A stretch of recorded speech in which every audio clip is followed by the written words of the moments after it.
Alright, about mile 6.5 on the former Ottawa Valley Railroad.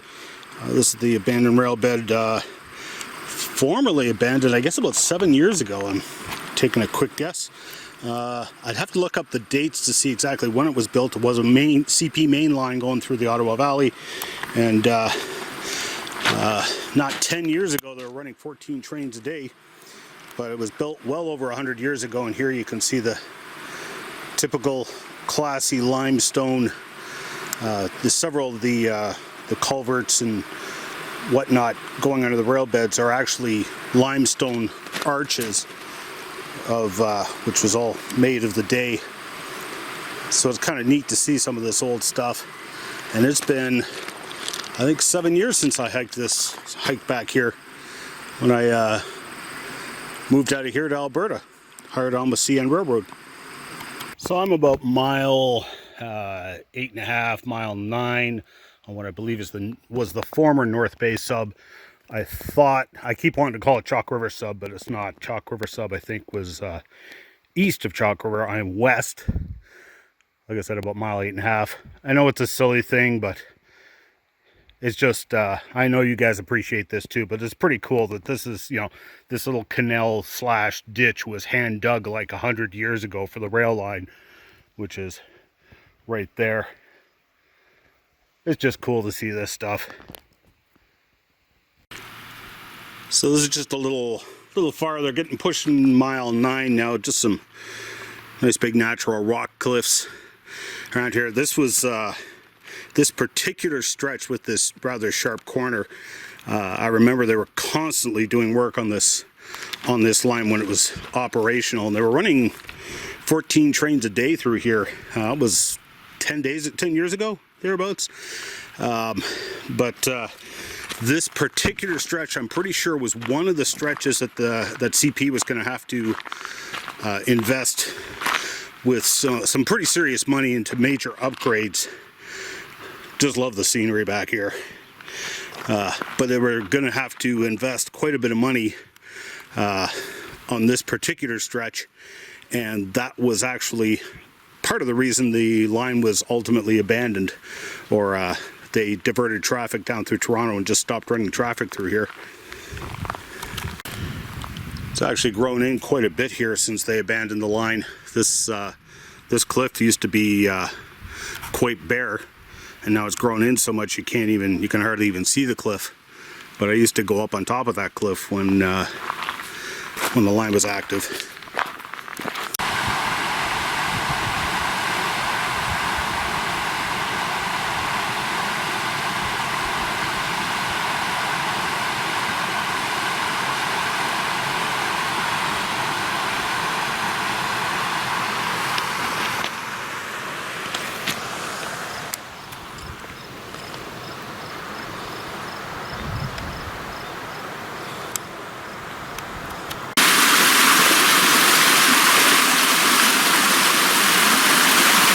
And as happens with abandoned rail lines, they deteriorate right quick.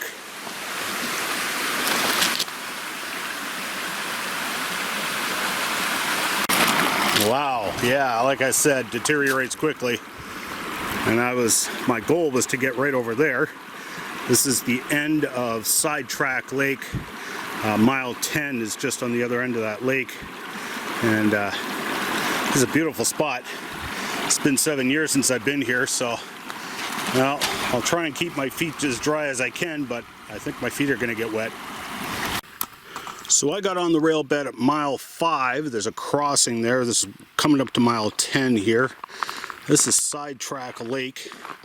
Like I said, it's been 7 years since I've been here, but one of the reasons I so enjoyed running the rails up in Northern Ontario was because it was Canadian Shield beauty, just like here. Just really nice scenic. I really enjoyed the scenery and really enjoyed running the rail lines. And I can imagine that this would have been a real, just wonderful rail line to run, because you follow the Ottawa River for a good chunk of the ways once you get past up by Mackey and Stonecliffe.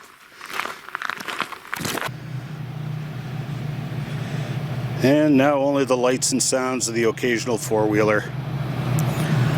This was a nice little spot I used to come camping and touring around back here. Nice little swimming spot.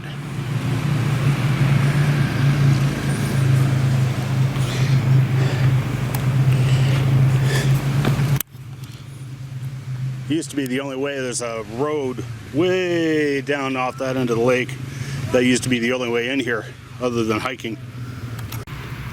So up over that hill is Bass Lake Road, and I'm going to head over there next, because right over there, if you see, I don't know if you can see the rail line or not, it's right over there, skirts down that end. Right over in there was one of the old train stations. I believe it was Bass Lake Road Station, but I could be wrong on that. It might be Sidetrack Station, because this is called Sidetrack Lake. And we're coming up to mile 10. There was this whole rail line was ABS signal system, and there was an ABS signal right over there, and so I was always straining coming around the corner trying to see that signal to see if there was a train coming whenever I was hiking back here.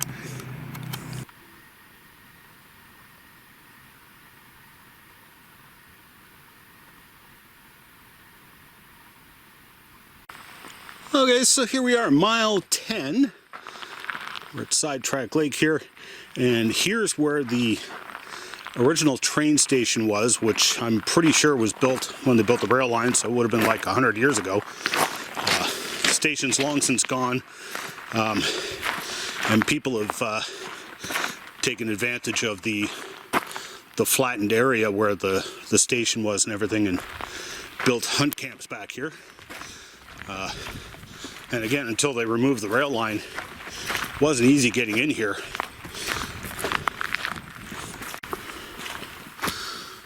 So this was just, this is all that remains now. Basically, the flat spot, some minor garbage piles and whatnot.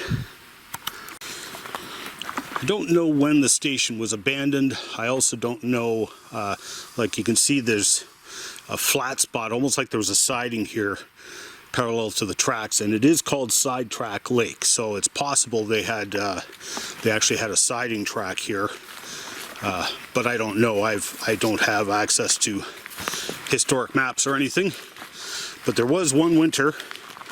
This probably would have been 18, 19 years ago.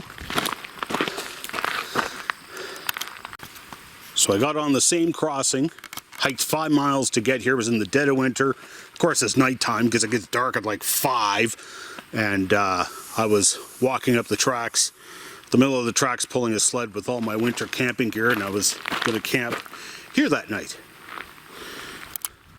And so I've been hiking 5 miles now.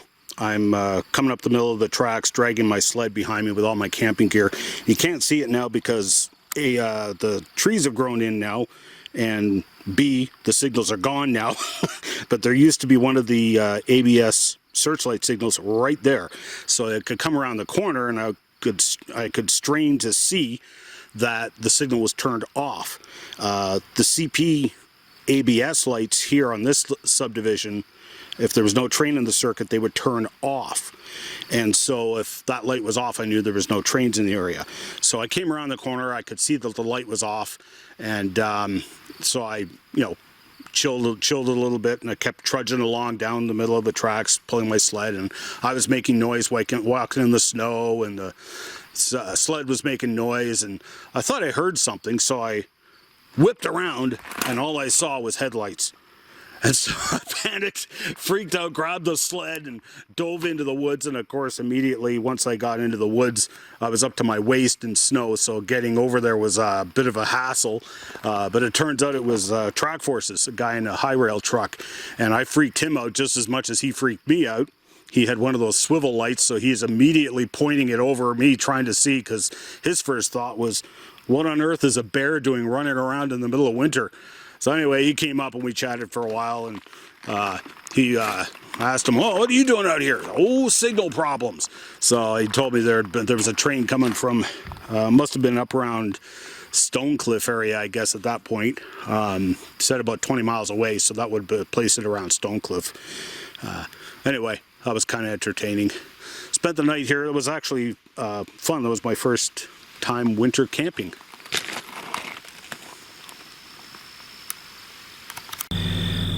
And here we are back at the crossing. And you can see they've already put signs up for Algonquin Trail. Turning the rail line into the Algonquin Trail.